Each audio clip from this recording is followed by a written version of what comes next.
Marketing Your Private Practice is a podcast where you'll learn easy to implement tips and strategies to grow your business without spending all day online. I'm your host, Kathy Colaiacovo, and I teach practitioners the Thrive marketing method to create simple and streamlined plans by focusing on long-term strategies, not just social media. Discover ways to spend less time on your marketing, attract more clients, and build the financial freedom that comes with a thriving practice. One where you have time left in your day for the people and things that matter to you.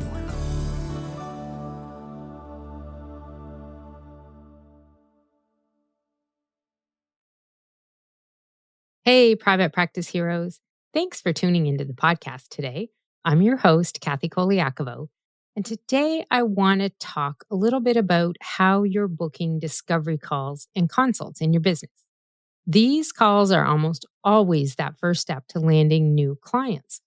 But if your booking process is clunky and it's not working effectively, you could be missing out on paying clients. And that's your path to more revenue, more growth, and more stability with your business. So I wanted to share some ways you can improve the processes you have for people to book discovery calls or consults or even paid sessions with you. Because whatever you call them, these calls, more so the discovery calls and consults than the paid sessions, because of course you're getting money for those. But those discovery calls or consults are typically that first step to signing new clients. So the more calls you can book, the more clients that will follow.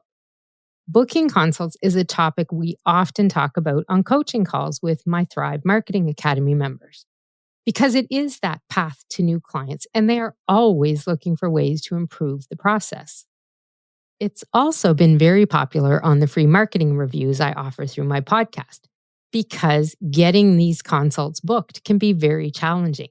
And I think we've done about 3 or 4 where in one way or another, that was the roadblock that the folks were running into. And it's because it is such a common problem, and people know that if they're not getting those calls booked, they can't ignore this because it is that important. Again, when you book more calls, you book more clients. It's simple math. And that is why optimizing this path and the process you have within your practice or business is critical. Now, let's just back up for a second and make sure that you understand first why this can be a problem. Typically, folks are worried that their consults have dried up, that people aren't booking as many as they used to, or if they're starting out in business, often what happens is they're not booking very many when they thought all sorts of people would be grabbing those free calls. So what happens when you're not booking these calls, especially those discovery ones, those consults, that first step to talking to someone and then deciding, are you a good fit? Do they have a problem that you can help with? And does one of your services apply to their problem, and can they start working with you to solve their problem? One of the top reasons people aren't getting these calls booked is very simple. They're not asking people to book them. That's it. Very simple, and a very simple fix. Start using calls to action.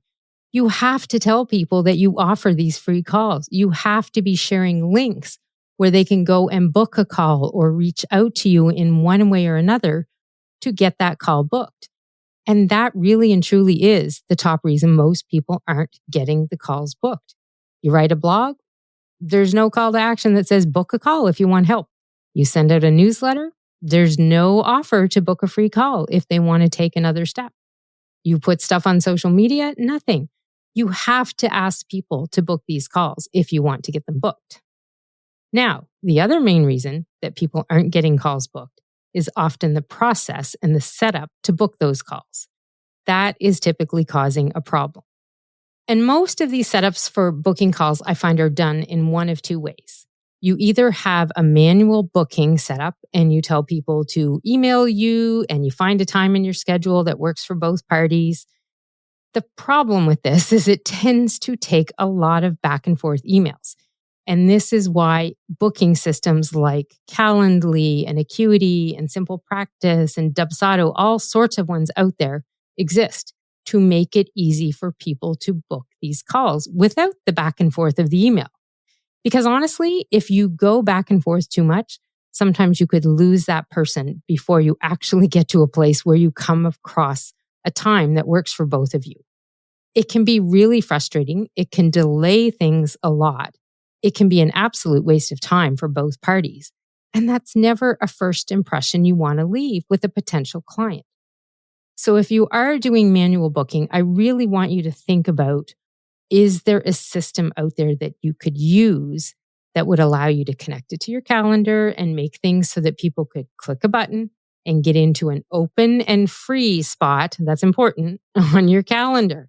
We don't want them getting into spots that are already booked. And that's why having an optimized online booking system is so important. So, first way of booking calls, manual. It can get clunky. It can be a waste of time. And honestly, you could end up spending, and most people do, more than the 15 minutes of the consult time just getting that call booked. That is not effective and efficient. And no one should be using time like that in their business. You just do not have that much time in your day to be able to spend all that time back and forth booking a call. So this is where option number 2 for booking calls comes into play. And that is using an online booking system. The one I use is Calendly. That's one a lot of service-based business owners use. There are tons of other systems out there. It may depend on your setup, the kind of business that you use. A lot of practice and business owners I've worked with use their electronic health record, like Acuity or Simple Practice or Healthy. Those are ones that not only keep the health records, but allow people to book calls too. Jane is an app here in Canada that's very popular.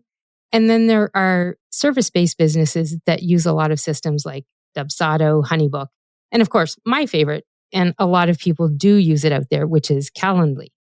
Now, I started over time using something else, eventually evolved to Calendly. But the idea is with an online booking system, you're making it easy for people to click a link and get on your calendar, as we all like to say. And this is often the solution to the manual option. But when this online booking process is not optimized and does not flow smoothly, the move to make things better with the system can often make things worse. So whether you use a manual system or an online booking system, that system has to work smoothly to let folks book an appointment in the right time slot with prompts and reminders to ensure they give you the information you need and that they get reminders to show up for the call. So when this doesn't happen, that entire booking system, if it's an online one, can be really useless. And if it takes a lot of time for you to make all that happen manually, it's just a waste of your time. I don't have another way to describe that. So this is what I want to talk about and share today is some ways that you can make sure you're optimizing those online booking systems so that you do get the most out of them and that you ensure you're booking more calls and that the people booking them show up for the calls too. Now, if you want to stick with your manual system, that is great. Go ahead, but I want you to start thinking about how much time it might be taking you to get those calls booked. The other thing to think about, online booking systems give an instant gratification, which we all like in this day and age, of getting something booked, and there's no back and forth. So you will often book more if you are using an online booking system. So, you ready to dive into this? Now, as we go through these steps, I want you to remember the goal is to optimize the system for booking calls with you and ensure people show up for those free calls in particular. Now, for me, I find it a lot easier to do a lesson like this with some specific examples. So I am going to refer to the system I use, which is Calendly. If you haven't heard of it before, I will put a link to it in the show notes. It's simply like calendar without the AR, and has an LY instead. Not sure of the purpose behind the name, but it's kind of cool and it does make it simple for you. So this is a system, as I mentioned earlier, I've used something like this in one way or another for the last 12, 13 years. Things have changed over time, and Calendly in particular, which I've used for, I believe, about 8 or 9 years, it has definitely changed over time. They've added a lot of features which are similar to a lot of the other booking systems. And they even have it connected now to an e-commerce system. So if you want people to pay for an appointment, you can. This is where there's a lot of different features for different systems. So you always want to look at what is it you need out of your system and what features are you looking for. So as I talk about these, the exact name or the feature may differ if you're using a different system. So keep that in mind.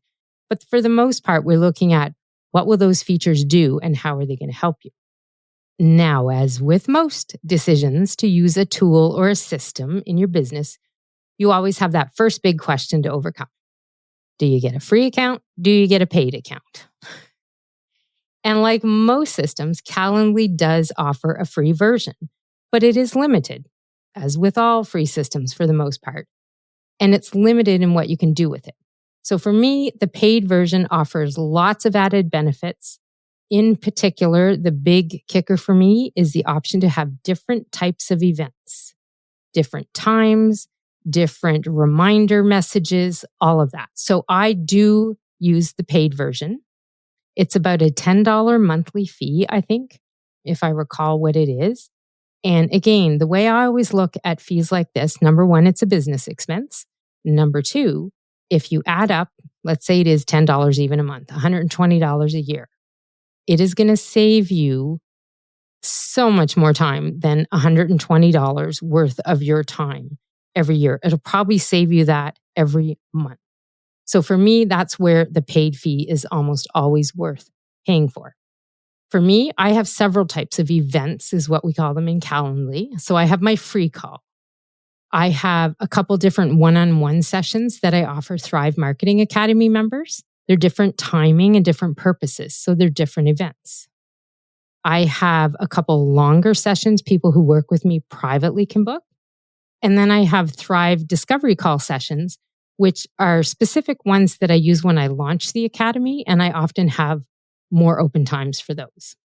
Then I also have my free marketing reviews set up as an event. So this is a free marketing review you can get with me through my podcast. And I literally have the booking system for that done through there so that people get these specific reminders. They get these specific messages when they sign up, and it gives them all the information automatically. It saves me from doing this manually with back and forth emails. And each of these different events has different times of the calls. I sometimes have different times they can be booked and are blocked out in my calendar for them. There's different questions I will ask people when they're booking, and the messages in the follow-up emails are different as well. All of that comes by paying the $10 a month fee. So for me, that fee is definitely worth it. So the first step in getting this all set up and optimized is making that big decision of, are you going to have a free account or are you going to have a paid account? Once you have that decided, then you can move on to the second step, which is setting up your booking system. And I like to say setting up your booking system for success. Because the more you can optimize this setup and fully use all the features, the more time you're going to save and the easier it will be for people to book calls with you. And that is critical. If people can click book a call with you and get it in their calendar right away, that will mean you're probably going to book more calls than if you have a manual system going out there, or if you're just having a system that isn't as optimized. So you always want to set aside time to go through the system setup in whatever online booking system you're using. And this is where you want to explore. You want to check out every option there and make sure you're using that system to its full potential. I just realized I said full potential, which is a word I don't like to say much anymore because of AI, but you get what I mean, okay? So we want you to make sure that you're checking everything you can. So there's usually a couple key things here in the setup I'm looking at, 3 key things. The first one is choosing the event types. As I mentioned earlier, when you have a paid account with Calendly in particular, but a lot of times with some of the other ones as well, it means you have more options for the different types of events and appointments you can book. So you want to plan these out well. And remember, what you need today may not be what you need set up next year and beyond. So that is important. And you want to also make sure that when you're naming these event types, that you're using clarity with the names. So they have to make sense to you, but they should also make sense to the people that will be in your booking system as well. Especially if you have a setup, which some practice owners that I work with do, where you come to a page, you have to pick the type of appointment you want before you can move on. So naming those appointment types will be really critical. Again, this is where you want to be clear, not clever. Okay? The second thing you want to look at when you're setting up your system is customizing the booking link. Now, this is big. A lot of people miss this, and it's critical because this feature will help you set a unique URL for your booking link or even your booking links. And that lets you share it later on a lot easier than if it's a big, long, clunky name. So I totally recommend customizing all of your links for appointments and making them as short as possible. Now, my overall link as an example here for Calendly is simply calendly.com/KathyC. Now, that also tells you I've had the account for a long time because I was able to get Kathy C, which, as you can imagine, is probably very common in the world. You may not get that if you're joining Calendly at this point, years later. It's been around a long time.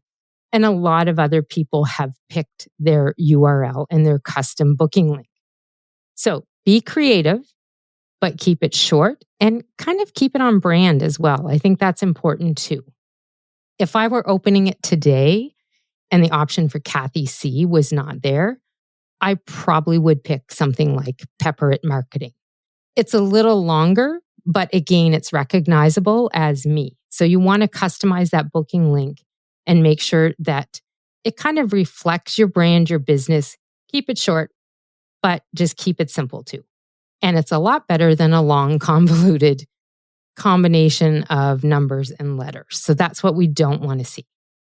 The third part in your setup is how you share your booking link.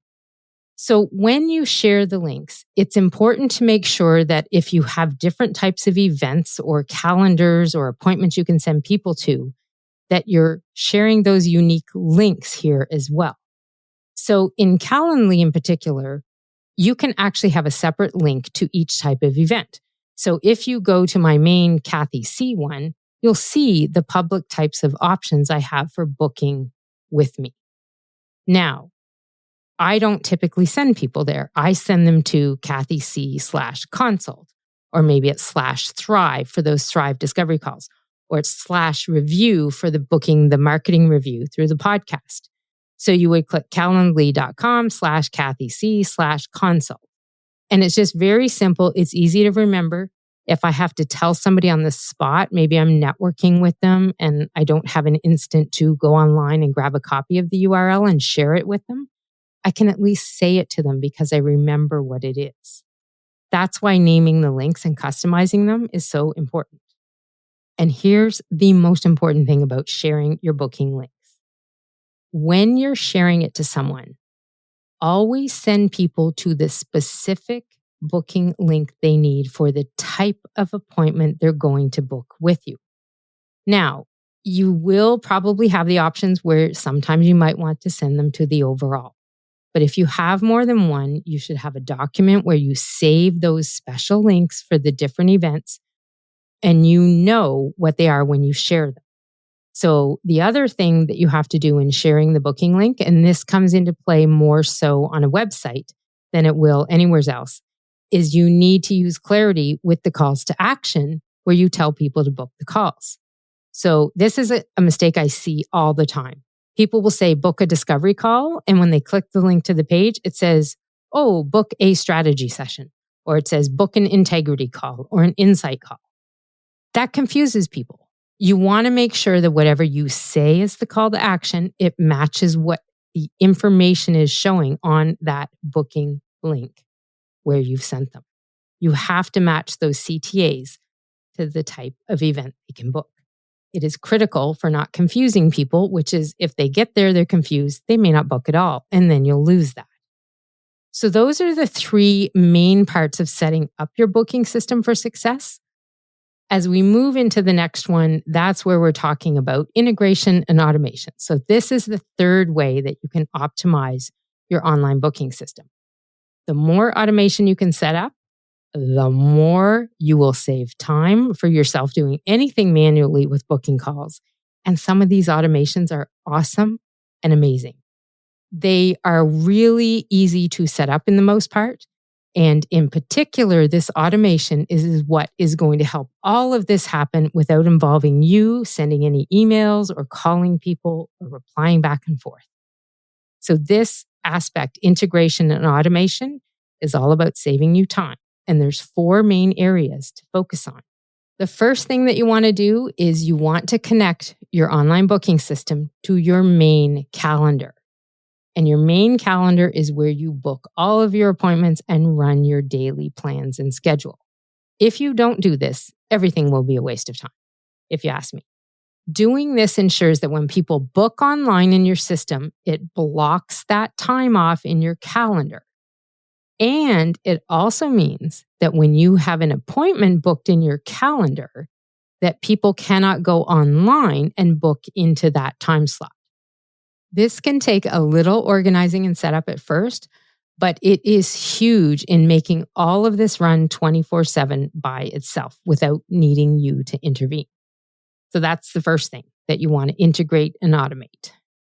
The next thing that you want to do in this section is you want to connect your video or teleconferencing system to your online booking system. Now, I know teleconferencing system sounds kind of old school, but there are some people out there who still do telecalls, telehealth in particular. So it may not be connecting it to Zoom like I do. It may be connecting it to something else. And some of the systems out there for practice owners actually have the teleconferencing, the video conferencing built into it. So if you can connect your booking system to your video or teleconferencing system, do it. The thing about doing this here, and the best way I can explain doing this and why you want to do it, is to explain how Calendly works with it. So they offer this integration with Zoom. I have it connected. And what this means is whenever anybody books a consult with me or a different kind of appointment, a strategy session, whatever it is, Zoom and Calendly talk together because they're integrated. And so the Calendly system, the booking system, creates a Zoom meeting and names it with the person's name and the type of meeting in my Zoom system. So it automatically sets up that Zoom link, and the whole system is set up because it's integrated so that when it sends reminder emails, it has the link to that meeting right there. This is so helpful when looking at Zoom and trying to understand what calls you have booked in there and who they're for and what they're for. It also saves you a lot of time. It lets you have that organization that you need to be clear and understanding with what's happening in your calendar, knowing what's in your Zoom meetings and what's coming up, and that you know when and where and who you're talking to and for what reason. So if you can connect your video or teleconferencing system to your online booking, do it for sure.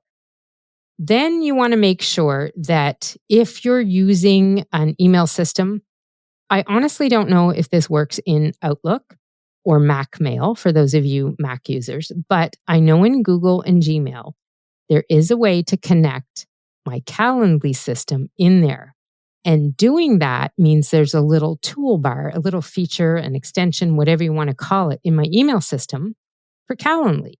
So I can very easily click, copy and paste one of my different booking links right into an email. And that happens in the email system. I also have the Chrome browser extension for Calendly so that if I'm online, if I'm on Facebook, and if I'm in one of my Zoom meetings and somebody wants to book another meeting with me, which is kind of odd, but it could happen. There's lots of times that I find what I do is I go to the extension in Chrome, my Calendly extension, and it has all my booking links there when I click it. I copy, paste, and use those links and share them with people too. So these are simply time savers, but by using these features, integrating them and automating them and setting them up, they will help me save time when I need to book appointments and share those links with others as well. The last thing you want to do in here, and this is the biggest and most time-consuming part of the setup, and the integration that you're going to do. And that's to automate the booking confirmation emails and the reminder emails. Don't skip this part. This last part is all the automation. And this is where you want to ensure that you're using your system and setting up the booking questions you want people to answer when you book a call. You want to get the information you need. You also want to set up the confirmation emails saying that, yay, you're booked and you have your appointment and here's the information. Oh, by the way, click the link below and add it right to your calendar too. That gives them all these opportunities to get the information about the appointment they've booked with you to make sure they don't miss it. They've got it in their calendar. And the automation for the email reminders means that the system will send out an email reminder. I set mine up for the day before and the morning of. That way people get 2 emails with the link to the call, the time of the call, the purpose of the call. It's all in there. And it makes sure that more of them show up for it. It also has a cancel and reschedule link in there. So if something happens that morning and they can't make the appointment, then they can definitely go and reschedule very easy, and they don't need me to do it. So all of these integrations, these automations and setting things up are all about saving you as much time as possible and getting people booked in your appointment with having more odds of them showing up to the meeting too. So those are the 4 main areas to integrate and automate your online booking system. Now, the last section that I really want to talk about here is really getting into managing your availability and your calendar. Now, this is a piece that is critical to making all of this work, and it's more complicated. So for this part, I'm actually going to be doing part 2 of this podcast episode because I want to make sure that you're going to have as much information as possible to manage your availability and your calendar. Because if you're not connecting and setting all of these up in a really ideal way, that's where you're going to be running into the issues of having people overbook, book when you already booked, book when you're out of the office, and it can be a nightmare. So I really want to cover this piece effectively for you. And that's why we're going to kind of stop here. I know we're talking about the 5 different steps that we can look at in optimizing your online booking system. We've talked about the free versus paid. That's step 1, picking the type of account that you want. Step 2 is setting up your booking system for success and connecting and optimizing the links and naming the types of appointments. Step 3 is integrating and doing the automation setup so that you can save yourself as much time as possible. Step 4 and 5, that's what we're going to cover in part 2 of this episode. So those ones are going to be all about managing your availability in your calendar and the secret tactic that I use that comes into play in the entire setup here that makes sure I absolutely know at any given time what kind of availability I have in my online calendar, what kind of availability and booking I have in my actual calendar that runs my day and my appointments and my schedule, and making sure it all flows smoothly. So with all of that, we're going to finish number 4 and 5 next week on episode 89. So I do encourage you to come back. Make sure you hit follow wherever you're listening to the podcast so you don't miss that one.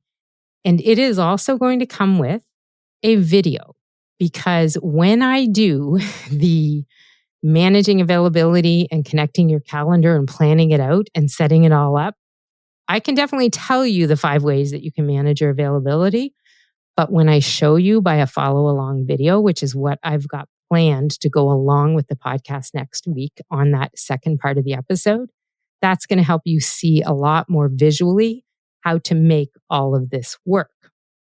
And that's also where I'm going to show you my secret tactic that comes into play with this entire setup that makes sure I never mess up the booking and get things overbooked, underbooked. And it helps me manage my calendar when it might get so busy that I need to shut things down. So you definitely want to come back for part 2 next week. This week, if you're looking for some of the information, the resources, you'll find them in the show notes at marketingyourprivatepractice.com/88.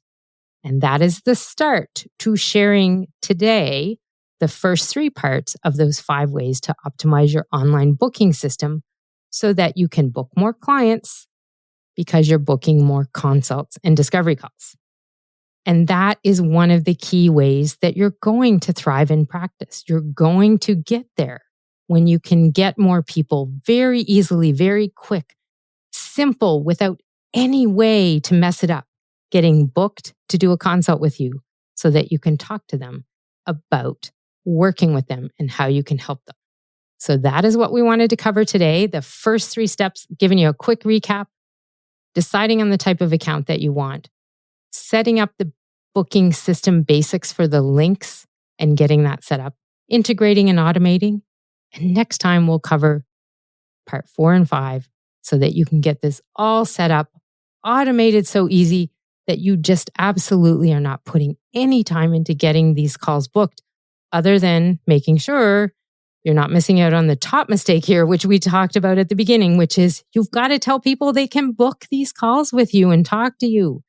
If you're not using those calls to action, you're not going to get any calls booked, no matter what great of a system and how optimized your entire booking system is. This is key for this. So that's it for today, folks. This is Kathy Colaiacovo signing off, saying thanks for tuning in. We covered lots of things today. We're going to finish it off next time on part 2. And remember, to thrive in practice means getting as many systems in place, especially the ones that help you book more consults. Because the more of those you can book and connect with more people, those folks may be all turning into your next paying clients. And that's what I want to see for you. More consults, more clients, and more revenue. I'll see you next time. You can find all of our show notes and resources mentioned at marketingyourprivatepractice.com. Be sure to connect with me on Instagram at pepperitmarketing and say hi. I'd love to hear any feedback you have, and make sure to rate and review the podcast and hit subscribe on your favorite player so you don't miss any future episodes.